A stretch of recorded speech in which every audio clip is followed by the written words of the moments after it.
Hey guys, welcome back to my channel. I already filmed this video, and when I went to go edit it, I realized that the mic was not plugged in. Just kill me. So here we are again, and I am here.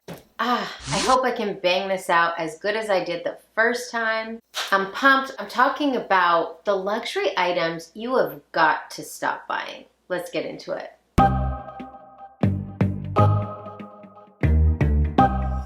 All right, luxury items you should really stop buying. If you really think about it, these are not smart purchases. Every single thing on this list, I just don't think are good value for the price you're paying. So let's just get started with number one. Number one for luxury items you should definitely stop buying is gonna have to go to designer luggage. Maybe you're getting like a monogram luggage piece and you want to flex in the airport, you know, looking so fly, walking through that terminal. But you know what? You're literally just paying for the name. And more often than not, the quality is not even as good as like just a good reputable luggage brand that specializes in making luggage. Some of these designers don't even specialize in luggage at all, and some of them do specialize in luggage, and you're still paying such a premium. And I made this mistake myself, and I have a perfect example to show you. This is my Tumi luggage, okay? And I bought this because I thought Tumi is like a really good luggage brand. They specialize in travel and luggage, and they're kind of luxury in the sense that like every season they have like a beautiful new collection of luggage and prints and all that. And I was just really attracted to this floral set that they had. I thought it was really feminine. Can you tell I like flowers? So I bought this because I was just really attracted to it. I thought it was really feminine and cute. You see that flower? The print has completely peeled and chipped off. I've used this a handful of times. I would have been way better off to get a good quality set that specializes in luggage. It's gonna get destroyed anyways. After the first time of using this, it had like marks all over it because it's getting bumped around with other luggage. You can't really avoid that. In terms of the quality, the print is already coming off, and that's a big reason why I bought it, because I thought it was really pretty. I loved the look of it. So this is a lesson learned for me. I don't think I'm going to be buying designer luggage ever again. Number two is gonna go to designer watches. And I know a lot of people will disagree with me on this. And I'm not talking about luxury watches. I'm talking about designer watches from fashion houses. More often than not, a fashion house that makes a watch is not made the same way as a premium luxury watch brand. I think in many cases, you're better off getting just a good quality Swatch watch or Fossil watch that's actually going to work and last really long. Otherwise, if you really want like a bougie watch, you are much better off spending a little extra money on a watch made by an actual watch brand. I know a lot of people feel like a watch is jewelry, but really you can just get a bracelet that has like a monogram logo all over it if you're looking for a jewelry piece. But if you want a timepiece, a watch, and you invest in a real watch, like Rolex for example, that is gonna last you a lifetime. That is a lifetime timepiece. That's why they call it a timepiece. It's a lifetime piece that you will have. It will never be out of style. And you don't have to spend top dollar. You can buy pre-owned. You can find these things resale and get really good deals. And oftentimes, if you're comparing like a resale kind of entry-level Rolex versus a brand new Gucci watch, I bet you the price difference would not be that much.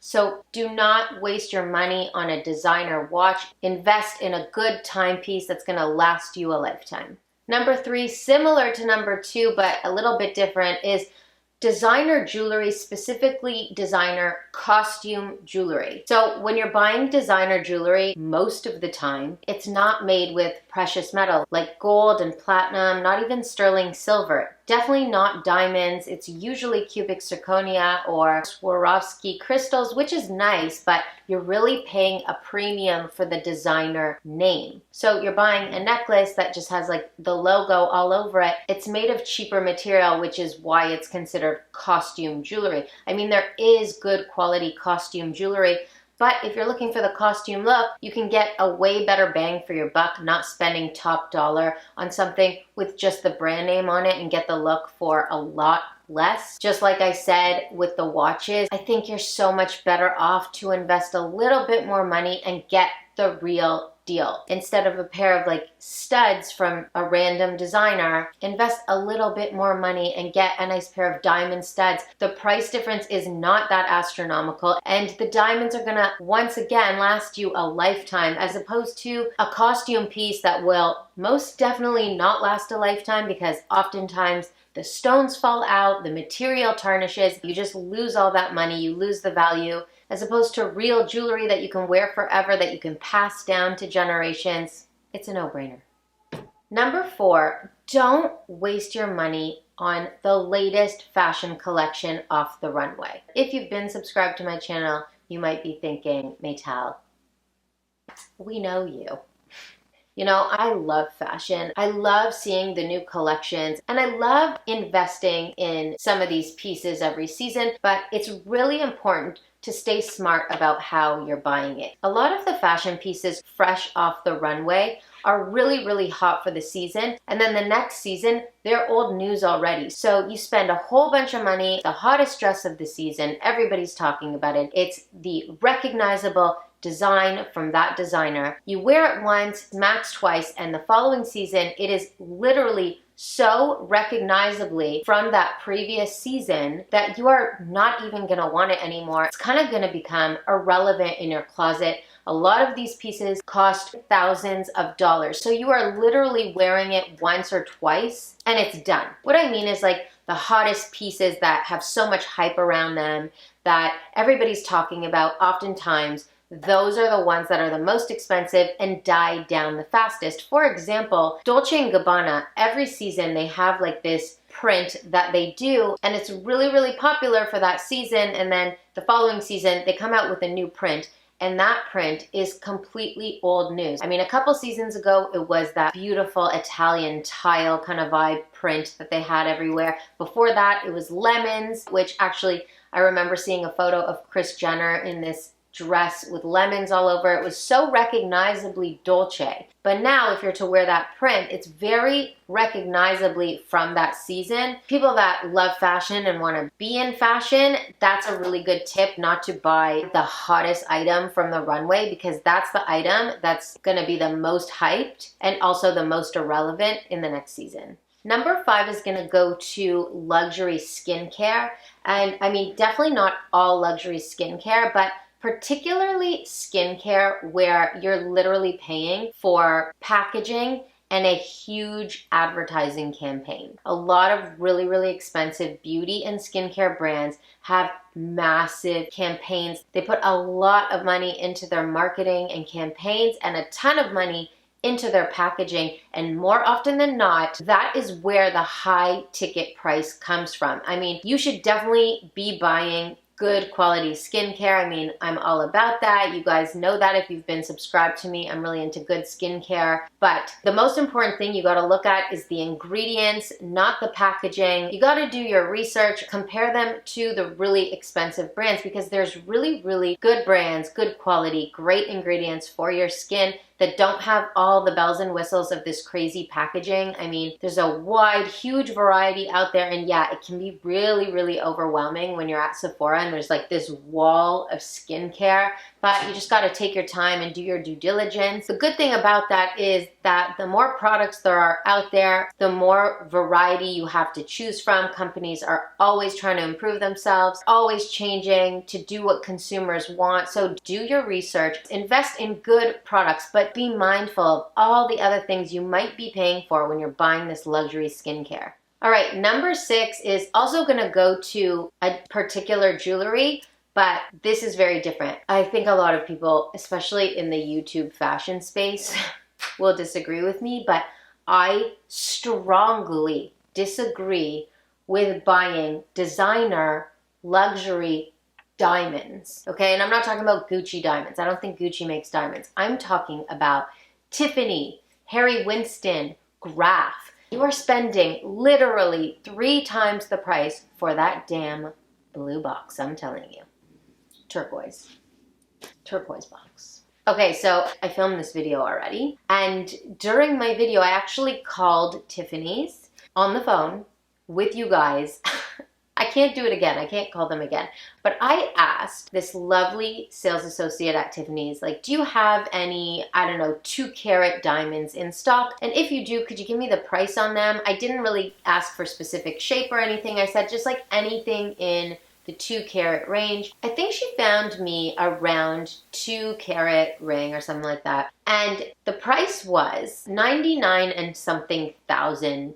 So, okay, I'm in Toronto. There's 13% here. So well over $100K for a 2-carat diamond ring. Just like no halo, like just the ring on a band. There weren't diamonds on the side, but just to give you an idea of the price, okay? So over $100K for a 2-carat stone, you can literally get a 4-carat diamond, including the ring, the whole setting, the stone and the setting, for a good chunk less than the price of that 2-carat ring from Tiffany's. You just gotta do your research. Find yourself a diamond wholesaler and a good diamond setter. They are everywhere. I think there are a lot of people out here watching that know buying a diamond from Tiffany's or Harry Winston is like you are literally paying for the name. I mean, Harry Winston diamonds and settings are actually goals and beyond magnificent. But Harry Winston, okay, you're getting into like the 200K over there. I feel like you can find those talented, good diamond setters. They're all around you. I promise you there are. A lot of people make a living this way, so they exist. Diamond setters and diamond wholesalers. You got one, you got the other. Most of the time, if you find a diamond wholesaler, they have a good diamond setter that they work with. So it's a beautiful marriage, and you don't have to spend a crazy amount of money. Actually, you probably do have to spend a crazy amount of money because diamonds are damn expensive, but you don't have to spend double or triple the crazy amount of money.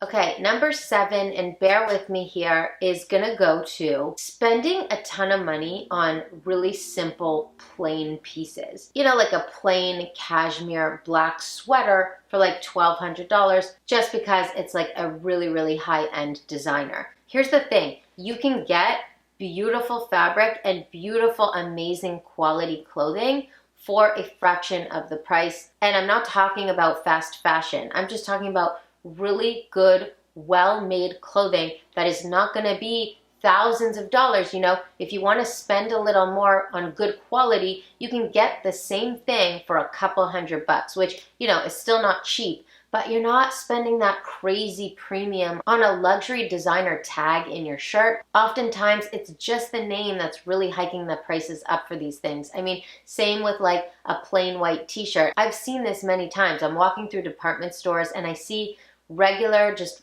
basic plain white t-shirts for like $500. That's insane to me. You can get really good quality organic cotton t-shirts for like $80 or $90, which by the way, I still think is a lot of money for a plain white t-shirt. You can also look at places like H&M because they always have a conscious collection made with better material. If that's something you really care about, which you should, and you're shopping with a major budget, that's a good place to start. A lot of these fashion lines are making more conscious collections with sustainability in mind. There's a whole range of these things that you can buy without spending top dollar just for the name on the tag. And this is just like, honestly, this is common sense. Number 8 on this list is head to toe logo outfits with the matching bag, the sweatsuit, the shoes, the hat, the luggage, the crossbody. It's a lot. And a lot of people think that when they're in head-to-toe labels, that they're looking really bougie and expensive. But I've mentioned this before, it really doesn't. It actually kind of looks like you're just trying too hard to look expensive, which ultimately sometimes looks cheap. Head-to-toe logo is literally a waste of money. And I love logos in moderation. I mean, that's just my personal preference. And of course, Whatever you love, you should do. Don't listen to me if you don't agree, obviously. But if you're unsure about this, I'm here to guide you. You're spending your hard-earned money on things that, once again, will date really quickly. Like the next season, there's a whole new vibe and you're just over it. Like when I talk about logo, I really don't mean you should not wear logo. I love this whole logo mania vibe, Fendi mania, Gucci, Balmain. I love it. But really, I just feel like there's a level, a limit, a line you shouldn't cross. And you know, when it's like every single detail about your outfit has to be in a logo, it's coming across cheap. You're spending your money. These designers change their logos, by the way. They change their fonts, they change their prints. Yes, there are big fashion houses that never change their print, but a lot of fashion houses do. They have like a new logo for the season. Like Balmain changed their B a little bit. Gucci had their graffiti collection, which had like a completely different Gucci font to their classic Gucci monogram. Kind of to go back to one of my earlier points, these are very recognizable for the season with these fashion brands. So, you know, just spending so much money in crazy logo, it's going to become dated in a season or two. And it's just so much money to spend on something that does not have longevity, that's not going to last that long in your wardrobe. So I really hope you enjoyed this video. I really enjoyed making it for you. I love making videos for you. That's why I put out at least 2 videos a week. Make sure to drop me a comment because I love hearing from you guys. If you like this video, please like this video. As always, I'll be back in a couple days. I cannot wait to see you. Until next time, bye for now.